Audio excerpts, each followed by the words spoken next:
Hi hello నమస్తే welcome back to my channel MMB Telugu channel. ఈరోజు మనం అందమైన శత్రుతో 60 రోజులు పార్ట్ 4లోకి వచ్చేసాం. ఏమిట్రా ఈ పనులు, ఎందుకురా రాజు ఇలా గొడవలు తెచ్చి పెడుతున్నారు అని అనునయంగా అడిగాడు చిరంజీవి. ఇంకెప్పుడు ఇలా చెయ్యం మామయ్య, ఇదే ఆఖరిసారి అన్నాడు సీను. అవును మామయ్య, ఇంకెప్పుడు ఎవరిని కొట్టం అన్నాడు భాను. చిరంజీవికి నవ్వు వచ్చింది. రోజు ఇదే మాట చెప్తున్నారు కదరా మీరు అని అన్నాడు. అవును మామయ్య అన్నారు వాళ్ళు. చెప్పి మళ్ళీ చేసేవేదో పనులన్నీ చేస్తున్నారు కదా అని అనగానే ఇంకా వాళ్ళేమీ మాట్లాడలేదు. ఇదిగో చూడండి, ఇది మీకు ఆఖరిసారి అయినా కాకపోయినా నాకు మాత్రం ఆఖరిసారి. ఇంకొకసారి ఇలాంటి కంప్లైంట్ వచ్చిందంటే మాత్రం తాటవలి చేస్తాను, అర్థమైందా అని అన్నాడు. అర్థమైంది మామయ్య అని అన్నారు పిల్లలు. ఇవాల్టి నుంచి ఇల్లు వదిలి బయటకు వెళ్ళారంటే బెల్ట్ తెగే వరకు కొడతాను, తెలిసిందా అని అన్నాడు. అని చిరంజీవి మంచం మీద పడుకున్నాడు. పిల్లలు పక్కనే చాప మీద కూర్చొని స్కూల్ పుస్తకాలు ముందేసుకొని చదవసాగారు బుద్ధిమంతులాగా. ఆ రోజు నుంచి బ్రతుకు తెరువు ఏమిటా అనే విషయం అర్థం కావటం లేదు అతనికి. ఏదైనా రాజకీయ పార్టీ మారినప్పుడెల్లా సమస్యలు వస్తుంటాయి. అది వల్ల తను కొంతకాలం ఓ పార్టీలో పనిచేశాడు. ఆ పార్టీ బంద్లు నిర్వహించినప్పుడల్లా తను ఇంకొంతమంది చిల్లర గూండాలను వెంబడి వేసుకొని దుకాణాలు బలవంతంగా మోయించేస్తూ ఉండేవాడు. అందుకుగాను తనకు 2-3 వేల రూపాయల వరకు ముడుతుండేవి. అంత డబ్బు ఒకేసారి వచ్చేసరికి తాగుడు అలవాటైపోయింది. మరిప్పుడేమిటి చేయటం అని అనుకుంటున్నాడు. అదివరకంటే తనకు పిల్లల బాధ్యత లేదు కాబట్టి తన ఇష్టం వచ్చినట్లు ప్రవర్తించాడు. కానీ ఇప్పుడు ఈ పిల్లలను అక్కయ్య తనకు అప్పచెప్పి వెళ్ళిపోయింది అని అనుకుంటూ ఉన్నాడు. రాత్రంతా నిద్ర లేకపోవడంతో వెంబడే నిద్ర పట్టేసింది అతనికి. నిద్రలో కల. ఒంటరిగా ఓ రోడ్డు మీద వెళుతున్నాడు తను. ఆ రోజు నగరమంతా కర్ఫ్యూ ఉంది. పోలీసులు తనను చూసి కూడా తెలిసిన వాడవటం చేత ఊరుకుంటున్నారు. హఠాత్తుగా కారులో దీప వస్తువు కనిపించింది. తను కారుకి అడ్డంగా నిలబడ్డాడు. కారు ఆగిపోయింది. ఏయ్ బ్లడీ ఫుల్, చస్తానికి నిలబడ్డావా అంటూ కోపంగా అరిచింది ఆమె. అవును, దమ్ముంటే చంపు అని అన్నాడు. ఆమెకు కూడా కోపం పెరిగిపోయింది. కారుని అమాంతం స్టార్ట్ చేసి మీదకు డ్రైవ్ చేసింది. దగ్గరకు రాగానే 2 చేతులతో అమాంతం కారుని ఆపేశాడు అతను. ఆమె యాక్సిలేటరు ఎంత నొక్కినా ప్రయోజనం కనిపించడం లేదు. చక్రాలు తిరిగిపోతున్నాయి, కానీ కారు ముందుకి కదలటం లేదు. ఆమె కోపంతో పిచ్చిదైపోతుంది. ఇంజన్ ఆపి కోపంగా డోర్ తెరుచుకొని బయటకొచ్చింది. అమాంతం గాలిలోకి ఎగిరి కరాటే కిక్ ఇవ్వబోయింది. తను చటుక్కున ఆమె కాలు పట్టుకున్నాడు. దాంతో బ్యాలెన్స్ అవుట్ అయి కింద పడిపోయింది. వెంటనే ఆమె జుట్టు పట్టుకొని లేపి నిలబెట్టాడు అతను. ఏమే, ఆ రోజు ఏమిటే కూసావు? నేను ఈడియట్నా, మున్సిపల్ డ్రైవర్నా, బాస్టర్నా? ఏది ఇప్పుడు బాగు చూద్దాం అని అన్నాడు. ఆమె ఏయ్ వదులుతావా, పోలీసుని పిలవమంటావా అని అంది. అందుకు పోలీసా? కానిస్టేబుల్ కనకారావు మా ఫ్రెండే, నన్నెవడు ఏం చెయ్యడు తెలుసా అని అన్నాడు. ముందు వదులు అంటూ అతని చేతిని కొరకపోయింది ఆమె. అమాంతం ఆమె చెంప మీద బలంగా కొట్టాడు అతను. ఆ రోజు డోరు తెరిచి పట్టుకోలేదని చెంప మీద కొట్టి ఇన్సల్ట్ చేస్తావా? అదీ కాక కారుకి నువ్వే యాక్సిడెంట్ చేసి నేను చేశానని మా ప్రొప్రైటర్కి చెప్తావా? నేను కారు వదిలి పారిపోయానా అని అంటూ ఆమె చెంపలు మళ్ళీ వాయించేస్తున్నాడు. డాడీ డాడీ నన్ను చంపేస్తున్నాడు అని అరుస్తుంది ఆమె. డాడీ కాదు కదా, నిన్ను రక్షించడానికి నీ తాత కూడా రాడిప్పుడు అని అంటున్నాడు చిరంజీవి. నీకు నమస్కారం చేస్తాను, నన్ను వదిలేసేయి అని బ్రతిమాలింది. అంత తేలిగ్గా వదులుతానా? నిన్ను సినిమాలో లాగా రేప్ చేస్తాను అని అన్నాడు. ఆమె కెవ్వున కేక వేసింది. అంత పని చెయ్యకు, నన్ను క్షమించు, నేను నీ పట్ల అమానుషంగా ప్రవర్తించాను అని అంది. మగాళ్ళంటే కుక్కలనే భావం నీలో ఉన్నందుకు నీకు ఈ శిక్ష తప్పదు అంటూ ఆమె మీదకు జరిగాడు అతను. ఆమె అమాంతం తన కాళ్ళ మీద పడిపోయింది. నన్ను అన్యాయం చెయ్యకు ప్లీజ్ అని. చిరంజీవికి అప్పటికి కసి తీరింది. వెళ్ళు, ఇక్కడి నుంచి నడిచి ఇంటికి వెళ్ళు అని అంటూ ఆమెను వెనక్కు తోసి తను ఆమె కారులో స్టీరింగ్ ముందు కూర్చొని కారు స్టార్ట్ చేశాడు. ఆమె ఏడుస్తూ వెనక పడింది. చిరంజీవి, ఐఎమ్ సారీ, నన్ను క్షమించు చిరంజీవి అని. అప్పుడు మెలకు వచ్చింది అతనికి. పిల్లలంతా చుట్టూ మూగి చూస్తున్నారు తన వంకే. ఏమిటి మామయ్య, వెళ్ళు వెళ్ళు వెళ్ళు అని అరుస్తున్నా, ఎవరిని అని అడిగారు. చిరంజీవి లేచి కూర్చున్నాడు. ఎవరూ లేరురా, కలొచ్చింది అని అన్నాడు. వాళ్ళ ముఖాల్లో ఆశ్చర్యం కనిపించింది. ఏం కల మామయ్య అది అని అన్నారు. చాలా మంచి కలరా ఆనందంగా అన్నాడు అతను. కళ నిజంగా జరుగుతుందా మామయ్య అని అడిగారు. చిరంజీవి ముఖం విచారం అలుముకుంది. కళలు ఎప్పుడు నిజం కావురా కానీ అని అన్నాడు. అందుకు కానీ మొన్న నాకు ఒక కళ వచ్చింది మామయ్య, అది నిజమైంది అని అన్నాడు. ఏమిటది ఆశ్చర్యంగా అడిగాడు చిరంజీవి. నా బంతి ఆ గణేష్ గారు కొట్టేసినట్లు రాత్రి కల వచ్చింది. మర్నాడు మేము ఆడుతుంటే వాడు నిజంగానే కొట్టేశాడు అని చెప్పారు పిల్లలు. చిరంజీవి నవ్వాడు. ఒక్కోసారి నిజమవుతాయిరా కలలు అని అన్నాడు. నిజమైతే కొంచెం కష్టం కాదు అని అన్నారు. ఒక్కోసారి మంచి కళలు కూడా వస్తాయిరా, అవి నిజమైతే మనకెంత ఆనందంగా ఉంటుందని అని అన్నాడు. కానీ నిద్ర లేచేటప్పటికి కళ చెదిరిపోతుంది కదా అని అన్నారు పిల్లలు. అయినా సరే చాలాసేపు దాని తాలూకు తీపిదనం మనసును అంటిపెట్టుకొనే ఉంటుంది అని అన్నాడు. చిరంజీవి లేచి ముఖం కడుక్కొని బయటికి నడిచాడు. సాయంత్రం అయ్యింది. మెయిన్ రోడ్డు మీదకి వచ్చాడు అతను. మనసు పరిపరి విధాలుగా పోతుంది. తానెటు నడుస్తున్నాడో తానకే తెలియటం లేదు. మనసంతా భయంతో ఆందోళనతో నిండిపోయింది. ముఖ్యంగా పిల్లలను ఎలా పోషించాలా అనేది చాలా భయంకరమైన సమస్య అయిపోయింది అతనికి. వాళ్ళను పోషించడం కోసం తను నీతిగా నిజాయితీగా బ్రతకాల్సిన అవసరం ఉంది. లేకపోతే వాళ్ళు తనలాగానే తయారవుతారు అని అతని భయం. చదువు సంధ్య లేకుండా దొంగతనాలు చేస్తూ పోలీసులతో గొడవ పడుతూ జైలుకెళుతూ అదే తనకిష్టం లేదు. ఏమైనా సరే వాళ్ళు తను నడుస్తున్న తప్పుద్రోవన నడవకూడదు అని అనుకున్నాడు. అందుకే ఉద్యోగం పోయినందుకు అంతగా బాధపడుతున్నాడు. ఎవరు కావాలి? ఆ ప్రశ్నతో ఉలిక్కిపడి ఆలోచనలో నుంచి బయటపడ్డాడు అతను. ఎదురుగా గన్ పట్టుకొని నిలబడ్డ సెక్యూరిటీ గార్డ్ కనిపించాడు. కొద్ది క్షణాలు తానెక్కడున్నది అర్థం కాలేదు చిరంజీవికి. చుట్టూ ఓసారి చూశాడు. అప్పుడు తెలిసింది అతనికి, తను ఆ రాక్షసి పిల్ల ఇంటికే వచ్చాడు అని. అక్కడికెలా వచ్చాడో ఎందుకు వచ్చాడో తనకే తెలియలేదు. ఆ భవనం చూడగానే కోపం పొంగి పొరలసాగింది అతనిలో. ఎవరు కావాలా అని అడిగాడు. ఈ ఇంటాయన కూతురు కావాలి అని అన్నాడు. ఏయ్, మర్యాదగా మాట్లాడు, అమ్మాయి గారు అనలేవు, మాట్లాడడం నేర్చుకో ఇలాంటి పెద్దవాళ్ళ ఇళ్లకు వచ్చేటప్పుడు చిరాగ్గా అన్నాడు సెక్యూరిటీ గార్డు. అందుకు చిరంజీవికి కోపం పెరిగిపోయింది. ఏయ్, నువ్వు నోరు మూసుకోబే, ఎట్లా మాట్లాడాలో ఎట్లా మాట్లాడకూడదో నాకు బాగా తెలుసు. ముందు ఆమెను పిలువు, చాలా ముఖ్యమైన విషయం మాట్లాడాలి అని అన్నాడు. ఆ మాటలు వింటూనే గార్డు చటుక్కున చిరంజీవి చొక్కా పట్టుకున్నాడు. ఏంట్రా, నన్నే బే అంటున్నావా?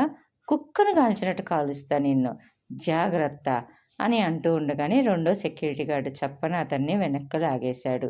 అమ్మగారి కోసం వచ్చినప్పుడు ఇలా చేయకూడదు మనం, నువ్వు వెళ్ళు అంటూ అతన్ని కసిరి చిరంజీవి వైపు చూశాడు.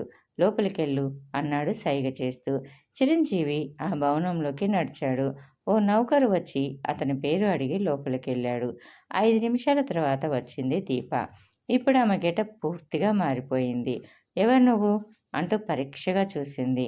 నేనే, నిన్న నన్ను కారులో నుంచి బయటకు తోసి కారుకి యాక్సిడెంట్ చేసి పారిపోయిన కారు డ్రైవర్ని అని అన్నాడు.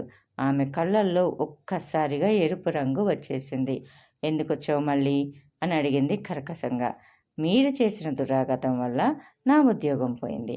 మీరు చెప్పిన అబద్ధం వల్ల కారు నేను యాక్సిడెంట్ చేశానని నా మీద పోలీస్ కేసు పెట్టాడు మా ఓనరు అని ఆవేశంగా అన్నాడు చిరంజీవి. అయితే ఇక్కడికి ఎందుకు వచ్చావు అని అంది ఆ అమ్మాయి నిర్లక్ష్యంగా. మా ఇంట్లోని చిన్న చిన్న పిల్లలు తిండికి కూడా లేక నానా బాధలు పడుతున్నాం మీరు చేసిన పని వల్ల. కాబట్టి ఇప్పుడిక్కడికి ఎందుకొచ్చావని అడుగుతున్నాను. అడిగిన దానికి మాత్రమే సమాధానం చెప్పు అంది ఆమె. నా జీవితాన్ని మీరే నాశనం చేశారు కనుక నాకు మీరే ఉద్యోగం ఇవ్వాలని డిమాండ్ చేస్తున్నాను అని అన్నాడు. ఆమెకి ఆ మాట వినగానే కోపం పెరిగిపోయింది. గెట్ అవుట్ అంది అతని వైపుకు నడుస్తూ.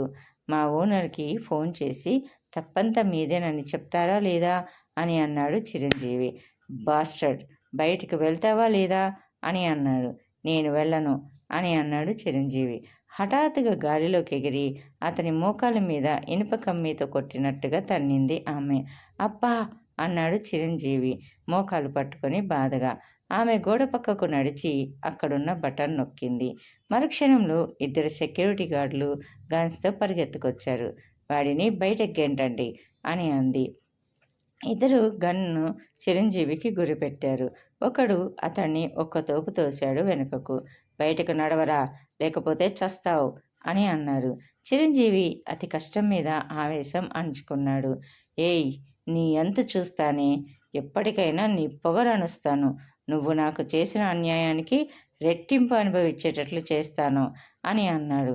అతను అరుస్తుంటే బలవంతంగా బయటకు నెట్టుకు వెళ్ళిపోసాగారు వాళ్ళు. రోడ్డు మీదకి వచ్చేసరికి అరచి అరచి అలసిపోయాడు చిరంజీవి. తను అనవసరంగా ఆవేశపడుతున్నాడు కానీ దానివల్ల ఏమీ ఉపయోగం లేదని అర్థమైంది అతనికి. తను కావాలంటే ఆ సెక్యూరిటీ గార్డ్స్ 2 మట్టి కరిపించి ఆ భవనంలోని సామాన్లన్నీ ధ్వంసం చేసి మరీ బయటకు రాగలడు. కానీ తర్వాత జైల్లో 2 ఏళ్ళు గడపాల్సి వస్తుంది. దాంతో పిల్లలు అడుక్కు తినాల్సి వస్తుంది. రోడ్డు మీద నీరసంగా నడవసాగాడు అతను. అరే చిరంజీవి అంటూ ఇరానీ హోటల్లో నుంచి ఎవరో అరవడం వినిపించింది అతనికి. చటుక్కున అటువైపు చూశాడు అతను. ఇనుప కమ్మీల్లో నుంచి గాంధీ చెయ్యి ఊపుతూ కనిపించాడు. ఇక్కడ్రా బిడ్డా, లోపలరా అంటూ అరిచాడు అతను. చిరంజీవి ఓ క్షణం ఆలోచించాడు, వెళ్ళాలా వద్దా అని.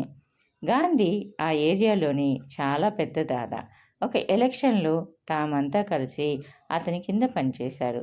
కొన్ని పోలింగ్ బూతులు ఆక్రమించుకొని ఎన్నికల అధికారులకు కత్తులు చూపించి మొత్తం ఓట్లన్నీ తమ పార్టీకి వేశారు. తమది అధికారంలో ఉన్న పార్టీ అవడంతో పోలీసులు కూడా చూసి చూడనట్లు ఊరుకున్నారు. ఆ తర్వాత గాంధీ తనకు ప్రామిస్ చేసినంత మొత్తం ఇవ్వకపోయేసరికి తాను గాంధీ చొక్కా పట్టుకున్నాడు నడి రోడ్డు మీద. గాంధీ మనుషులు తన మీదకు కత్తులతో వచ్చారు. కానీ తను అవే కత్తులు లాక్కొని 2 పొడి చేసేసరికి మిగతా వారు పారిపోయారు. అప్పుడు గాంధీ రాజీకొచ్చాడు. తనకివ్వాల్సిన మిగతా డబ్బులో సగం ఇచ్చేశాడు. తను అతనితో ఏమి పేచీ పెట్టుకోవడం ఇష్టం లేక మిగతా సగం వదిలేశాడు. పేచీ పెట్టుకుంటే అతని గ్యాంగ్తోనే కాకుండా పోలీసులతో కూడా తలనొప్పి తయారవుతుంది అని. ఆ రోజు నుంచి మళ్ళీ ఎప్పుడూ అతను తన జోలికి రాలేదు. తను అతని జోలికి పోలేదు. అరే చూస్తావేమయ్యా, రా తాగుదాం అని మళ్ళీ పిలిచాడు గాంధీ. చిరంజీవి హోటల్లోకి నడిచాడు. గాంధీతో పాటు మరో 2 చెంచాలు కూర్చొని ఉన్నారు. తన కోసం ఓ కుర్చీ దగ్గరకు లాగాడు అతనే స్వయంగా. ఏమిటి సంగతి, ఛాయ్ తాగుదాం అని అంటూ అందరికీ ఛాయ్ తెప్పించాడు బేరర్తో. ఛాయ్ తాగేశారు. నీతో ఒక విషయం మాట్లాడడానికి పిలిచిన చిరంజీవి అని అన్నాడు గాంధీ. ఏమిటది అని అన్నాడు చిరంజీవి. ఇయాల రేపు నువ్వు ఇంకా ఆ డ్రైవర్ కొలువే చేస్తున్నావనుకుంటా అని అడిగాడు. అవును అని అన్నాడు చిరంజీవి. నీలాంటి మనిషి చేసేది కొలువు కాదు భాయ్ అది. ఎందుకు చెప్తున్నానో విను. డ్రైవర్ కొలువు చేస్తే ఏం కమాయిస్తారు? 1000-2000, అవునా అని అన్నాడు గాంధీ. అవును. చిరంజీవి అతని మాటల వెనుక ఏం ప్లాన్ ఉందా అని ఆలోచిస్తున్నాడు. థు నీ యవ్వ 2000కు ఒక్క దినం ఖర్చుకి చాలదు, అవునా కాదా అని అన్నాడు మళ్ళీ గాంధీని. దానికి లిమిట్ ఏముంది బాయ్ అని అన్నాడు. ఎందుకు లేదయ్యా, లిమిట్ ఉంటుంది. మంచిగా తిననికి తాగనికి అయినా కమాయించాలన్నా లేదా? చిరంజీవికి అర్థమయ్యింది తనను మళ్ళీ పార్టీలో చేరమంటున్నాడేమోనని. మనకి రాజకీయాల పార్టీల కిరికిరి వద్దు బాయ్, చాలా చాలా అయిందది అని అన్నాడు. ధు పార్టీలో కిరికిరి మనకెందుకు బాయ్, నేను అట్లంటలే అని అన్నాడు. మరి అని అడిగాడు చిరంజీవి. నువ్వు క్యాల్ చేస్తానంటే చెప్తా, నెలకు 4000 ఒక జాగాలో కూర్చొని కమాయించవచ్చు. అంటే ఏం చేయాలి? చిరంజీవిలో ఆసక్తి కలిగింది. నువ్వు పురాణ దోస్తులు బాలానగర్లో ఒక సినిమా మన పురాణ దోస్తులు బాలానగర్లో ఒక సినిమా హాల్ ఒక హోటల్ కట్టించుండ్రు. ఆ సినిమా హాల్కి హోటల్కి కానీ ఎవళ్ళైనా తాగొచ్చి గడబిడ గిట్ల చేస్తే నువ్వు వాళ్ళని సంజాయించి బయటకు తోలాల. నెలకు 6000 కమాయి వస్తుంది, నీకొస్తుంది. దాంట్లోకి వెళ్ళి 2000 నాకు ఇయ్యాలా, సమజయిందా అని అన్నాడు. చిరంజీవి చకచకా ఆలోచించసాగాడు. ప్రొటెక్షన్ ఇవ్వమంటే కొంచెం రిస్క్తో కూడుకున్న పని. అయినా ప్రస్తుత పరిస్థితుల్లో రిస్క్ తీసుకోవడం తప్ప గత్యంతరం లేదు. ముఖ్యంగా పిల్లల కోసం తను ఏమాత్రం నిర్లక్ష్యం చేసినా వాళ్ళు ఎందుకు పనికి రాకుండా పోతారు అని ఆలోచించాడు. నువ్వు పురాణ దోస్తు అని చెప్తున్నా చిరంజీవి, జబర్దస్తేం లేదు. నువ్వైతే కిరికీలన్నీ మంచిగా సంజాయించుకుంటావు. వేరోళ్ళైతే దినం నేను పోయి సంజాయించుకోవాల్సి వస్తుంది. అందు గురించి నిన్ను అడిగినా అన్నాడు గాంధీ వివరణ ఇస్తూ. సరే అన్నాడు చిరంజీవి. గాంధీ ముఖంలో సంతోషం కనిపించింది. మిలావ్ హత్ అన్నాడు చెయ్యి చాపుతూ. చిరంజీవి కరచాలనం చేశాడు. కానీ ఓ కండిషన్ అని అన్నాడు గాంధీ. కానీ ఓ కండిషన్ అన్నాడు చిరంజీవి. ఏమిటది అడిగాడు గాంధీ. నాకెప్పుడు మానేయాలనిపిస్తే అప్పుడు మానేస్తా అని అన్నాడు చిరంజీవి. అది నీ ఇష్టం. అయితే ఇప్పుడే గంగా థియేటర్కి వెళ్ళి ఆడ ప్రొప్రైటర్ గౌడ్ను కలుసుకో, నేను ఫోన్లో మాట్లాడతా అని అన్నాడు గాంధీ. సరే అని అంటూ వెళ్ళాడు. చిరంజీవి ఆనందంగా బాలానగర్కి బయలుదేరాడు. అంతవరకు మనసును ఆవహించిన భయం కాస్త పోయింది ఇప్పుడు. గంగా థియేటర్ బుకింగ్ ఆఫీస్ పైన టెర్రస్ మీద ఫ్రెండ్స్తో కూర్చొని బీర్ తాగుతున్నాడు గౌడు. చిరంజీవిని చూడగానే ఆదరంగా ఆహ్వానించాడు. ఇప్పుడే గాంధీ ఫోన్ చేశాడు, నువ్వు వస్తున్నావని, రా కూర్చో అని అంటూ చిరంజీవిని అతని పక్కనే కుర్చీలో కూర్చున్నాడు. బ్రాందియా విస్కీయా అని అడిగాడు అతను. చిరంజీవి టెంప్టేషన్ అణుచుకోవడానికి విశ్వ ప్రయత్నం చేశాడు, కానీ కుదరలేదు. విస్కీ అన్నాడు. టేబుల్ మీదున్న బాటిల్ నుంచి విస్కీ గ్లాసులోకి వంచి గ్లాస్తో పాటు సోడాలు అతని ముందుకు తోశాడు. చిరంజీవి గడగడా తాగేశాడు 2 పెగ్గులు. ఇక చాలు అన్నాడు గౌడ్ మళ్ళీ పోయబోతుంటే. అదేమిటి, గాంధీ నీ గురించి చాలా గొప్పగా చెప్పాడే, బాటిల్ ఎత్తితే దించవని అని అడిగాడు గౌడు. ఆ జమానా వేరు అన్నాడు చిరంజీవి. పద 2 నిమిషాలు నా రూమ్లో మాట్లాడదాం అని అంటూ ఇద్దరు ప్రొప్రైట్ రూములోకి నడిచారు. కూర్చో అన్నాడు గౌడ్ కూడా టేబుల్ వెనుక ఉన్న కుర్చీలో కూర్చుంటూ. గాంధీ నీకు అన్నీ చెప్పే ఉంటాడు అని అన్నాడు అతను సిగరెట్ వెలిగించుకొని. చెప్పాడు అన్నాడు చిరంజీవి. గంగా థియేటర్తో పాటు రోడ్డుకి అవతల వైపు హోటల్ వాళ్ళను కూడా నువ్వే చూసుకోవాలి. ఈ ఏరియా సంగతి నీకు తెలిసే ఉంటుంది. ఇండస్ట్రియల్ వర్కర్స్ ఎక్కువ. అందుకని సాయంత్రం అయ్యేసరికి అంతా కళ్ళు కాంపౌండ్లో తాగి సినిమా హాల్లోకో హోటల్కో వచ్చేస్తుంటారు. అందుకని ఎప్పుడు ఎవరో ఒకరితో కావాలని కిరికిరి పెట్టుకుంటారు. నువ్వు చేయాల్సింది ఏమిటంటే వాళ్ళను సంజాయించాలి. ఎవళ్ళైనా మంచిగా చెప్పినప్పుడు వినకపోతే 2 తగిలించి బయటకు పంపాలి, అంతనే అని అన్నాడు. అదంతా నాకు వదిలేయండి అని అన్నాడు చిరంజీవి. డబ్బు విషయం కూడా గాంధీ చెప్పే ఉంటాడు. నేను నీకు 6000 ఇస్తాను అంతే. ఇంకే రకంగానూ నువ్వు నన్నేం అబ్లిగేషన్ అడగొద్దు, సమజైందా అని అన్నాడు గౌడు. అయితే వెళ్ళు, ఇయాల్టి నుంచే ఉండిక్కడ. నేను రోజు సాయంత్రం ఈ టైంకి ఇక్కడికి వస్తా. 2 గంటలుండి వెళ్ళిపోతా. మేనేజర్ శివరాంకి నీ గురించి ఇందాకే చెప్పాను. నీకెలాంటి సాయం కానీ పనులు కానీ అవసరమైతే శివరాంతో మాట్లాడు అని చెప్పాడు. అతను లేచి బయటకు నడవబోయాడు. ఒక్క నిమిషం గౌడ్ సార్ అని అన్నాడు చిరంజీవి. ఏమిటి అని అడిగాడు గౌడు. అడ్వాన్స్ కావాలి అని అడిగాడు చిరంజీవి. ఎంత అని అన్నాడు అతను. ఎంతైనా పర్లేదు, 1000 రూపాయలు తక్కువ కాకుండా ఉంటే చాలు అని అన్నాడు. అతని జేబులోంచి 100 నోట్ల కట్ట ఒకటి తీసి అందులో నుంచి 10 నోట్లు లెక్కపెట్టి చిరంజీవికి ఇచ్చాడు. శుక్రియా అని అన్నాడు చిరంజీవి. చిరంజీవి బయటికి నడిచాడు. ఫస్ట్ షో ఇంటర్వెల్ అయినట్లుంది. జనం థియేటర్ ఆవరణలో నిండిపోయి ఉన్నారు. చిరంజీవి మేనేజర్ రూంలోకి నడిచాడు. శివరాం అతనికి వైపు ప్రశ్నార్థకంగా చూశాడు. పేరు చిరంజీవి అన్నాడు చిరంజీవి. శివరాం చప్పున లేచి నిలబడి కరచాలనం చేశాడు. కూర్చోండి అని అన్నాడు. ఫ్యూన్ ఎవరైనా ఉంటే బయట లాన్లో కుర్చీలు వేయించు. నేను ఎప్పుడూ ఆ గార్డెన్లోనే ఉంటాను. ఎలాంటి ప్రాబ్లం వచ్చినా నాకు కబురు చేయండి అని అన్నాడు. సరేనండి, అలాగే అని అంటూ బెల్ కొట్టి కుర్రాడిని పిలిపించాడు. 2 కుర్చీలు తీసుకెళ్ళి లాన్లో వెయ్యి. చిరంజీవి సారు లాన్లోనే కూర్చుంటారు. ఆయనకేం కావాలో చూస్తుండు అని చెప్పాడు. ఆ వచ్చిన అబ్బాయి అలాగే సార్ అని అంటూ వెళ్ళిపోయాడు. అతనితో పాటు వెళ్ళి లాన్లో కూర్చున్నాడు చిరంజీవి. సెకండ్ షో బిగిన్ అయిన కొద్ది నిమిషాలకి అతనికి పిలుపు వచ్చింది. రిజర్వ్డ్ క్లాస్లోకి చేరుకున్నాడు అతను. 2 వ్యక్తులు కలబడి కొట్టుకుంటున్నారు. మిగతా వారు విడదీయడానికి ప్రయత్నిస్తున్నారు. ఓ స్త్రీ బిగ్గరగా తిడుతుంది ఎవరినో. చిరంజీవి వారిద్దరి దగ్గరకు నడిచి ఓ వ్యక్తిని పట్టుకొని బలవంతంగా లాగి దూరంగా నెట్టాడు. రెండోవాడు అతని మీదకు దూకబోతుంటే అతన్ని వెనక్కు ఒక్క తోపు తోశాడు. వెనక్కు పడిపోయి చప్పున లేచి నిలబడి గాబరాగా చిరంజీవి వైపు చూశాడు అతను. ఏయ్, ఎవరు నువ్వు? నన్నెందుకు తోసినావు అని అడిగాడు. అదంతా చెప్తా గాని ఇద్దరు బయటికి నడవండ్రి అని అన్నాడు చిరంజీవి. చిరంజీవి అతన్ని ఒక తోపు తోశాడు. మళ్ళీ వెనక్కు పడిపోయాడు అతను. జనమంతా చిరంజీవి వైపు ఆశ్చర్యంగా చూస్తున్నారు. ఏయ్, అతన్ని ఎందుకు అలా తోస్తున్నావు అంటూ ఒకతను చిరంజీవిని అడిగాడు. అందరూ కూర్చోండి. సినిమా చూడడానికి వచ్చారా, ఫైటింగ్లు చూడడానికి వచ్చారా అని అరిచాడు చిరంజీవి. ఎవరి దారిన వారు సీట్లలోకి వెళ్ళిపోయారు. చిరంజీవి ఆ ఇద్దరిని చేతులు పట్టుకొని థియేటర్ బయటకు తీసుకువచ్చాడు. వారితో పాటు అక్కడే మరో యువకుడు కూడా వచ్చాడు. హా, ఇప్పుడు చెప్పండి, ఏం జరిగింది అని అడిగాడు చిరంజీవి.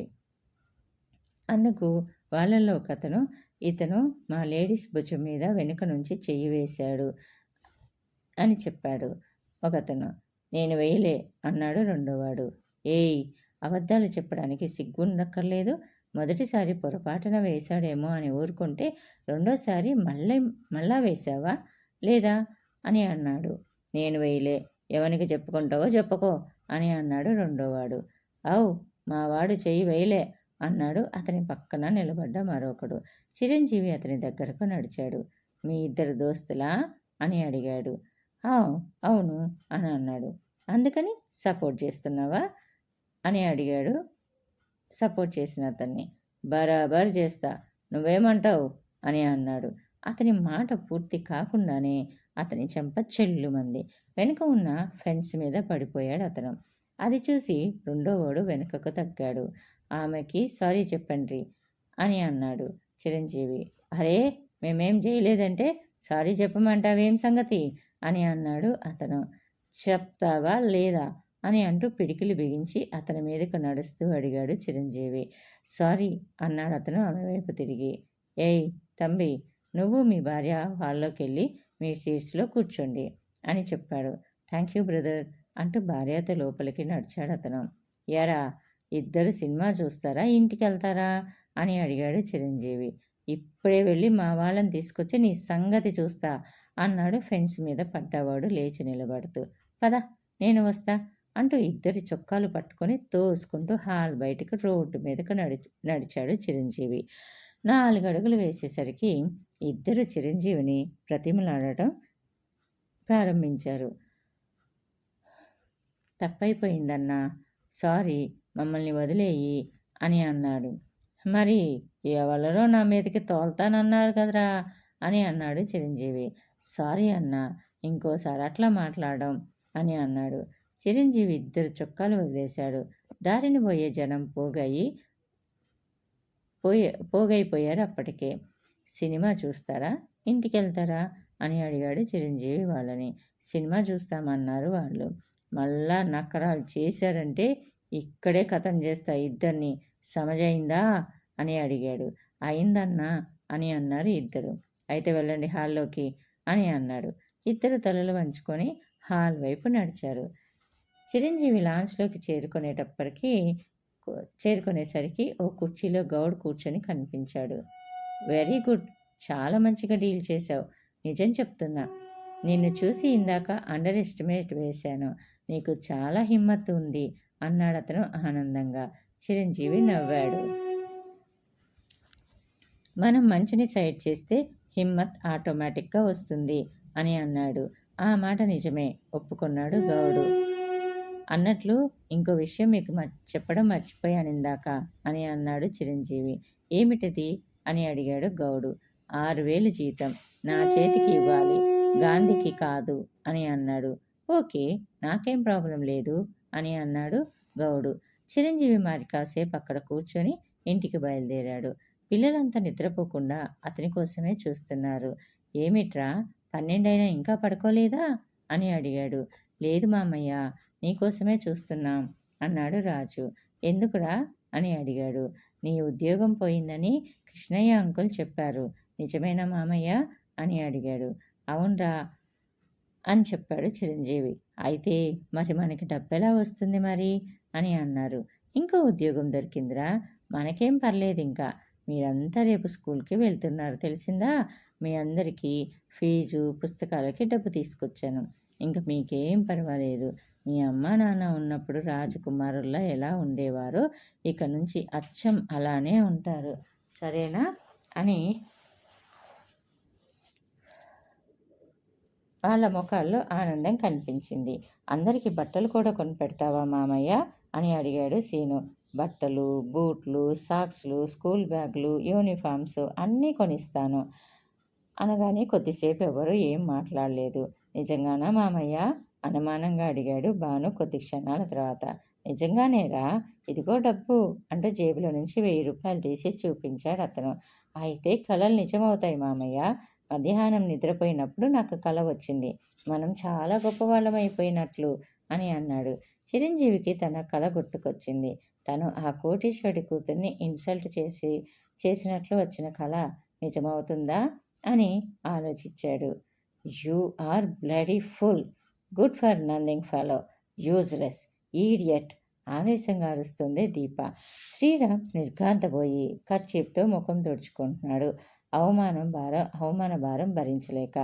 నీకు వారం రోజుల ముందు ప్రోగ్రాం ఇచ్చాను, ఇప్పుడొచ్చి ఐదుగురికి ఫ్లైట్ కన్ఫర్మేషన్ అయింది, ఒకరికి కాలేదంటున్నావు.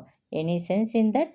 మేమందరం కలిసి వేసుకున్న టూరు నీ వల్ల నాశనం అయిపోవాలా అని అంది దీప. సారీ మేడం అని అన్నాడు శ్రీరామ్. గెట్ లాస్ట్, ఏం చేస్తావో నాకు తెలియదు. ఆ టికెట్ కూడా కన్ఫర్మ్ అయితేనే మళ్ళీ నీ ముఖం చూపించు, లేకపోతే నువ్వు నీ ఉద్యోగం కూడా పోతాయి అని అంది.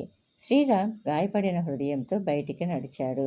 ఇలాంటి వెధవల్ని డాడీ ఎక్కడి నుంచి పట్టుకొస్తారో తెలియదు, ఇన్ఎఫిషియెంట్ బాస్టర్స్ అని అంది. శ్రీరామ్ కళ్ళ వెంటే నీళ్లు తిరిగినాయి. టక్కన నిలబడిపోయాడు. పిడికిళ్ళు బిగుసుకున్నాయి. తను చార్టర్డ్ అకౌంటెంట్. ఏ సంస్థలో జాయిన్ అయినా ఓ ఉన్నతాధికారిగా ఎంతో గౌరవప్రదమైన జీవితం గడపగలడు. ఇలాంటి మాటలన్నీ అనిపించుకుంటూ పని చేయాల్సిన అవసరం తనకేమాత్రం లేదు. వెనక్కి తిరిగి ఆమె గదిలోకి నడిచాడు. మళ్ళీ నా వయసు ఎంతో తెలుసా కోపంగా వణికిపోతూ అడిగాడు అతను. ఫ్రెండ్స్తో మాట్లాడుతున్న దీపకు అతను ఆ ప్రశ్న ఎందుకు అడుగుతున్నాడో తెలియలేదు. నీ స్కూల్ సర్టిఫికెట్లో ఉండదు, చూసుకో అని అంది నిర్లక్ష్యంగా. మీ డాడీ నన్ను బ్రతిమాలి ఇక్కడకు మేనేజర్గా తీసుకొచ్చారు. ఎందుకో తెలుసా? నా ఎఫిషియన్సీ చూసి అని అన్నాడు. అందుకు డాడీ అప్పుడప్పుడు బ్లండర్స్ చేస్తుంటారు అని అంది దీప. నాది ఇంచుమించు మీ డాడీ వయసు, నన్ను పట్టుకొని బాస్టర్స్ అంటావా? నీకు సిగ్గుండక్కర్లేదా? పెద్దాళ్లకు రెస్పెక్ట్ ఎలా ఇవ్వాలో తెలియకపోతే ఇంకెందుకు నీ చదువు? నీకంటే అడుక్కు తినేవాళ్ళు నయం అని అన్నాడు శ్రీరామ్. దీపకు ఆ మాటలతో ఆవేశం పెరిగిపోయి పూనకం వచ్చినట్లయింది.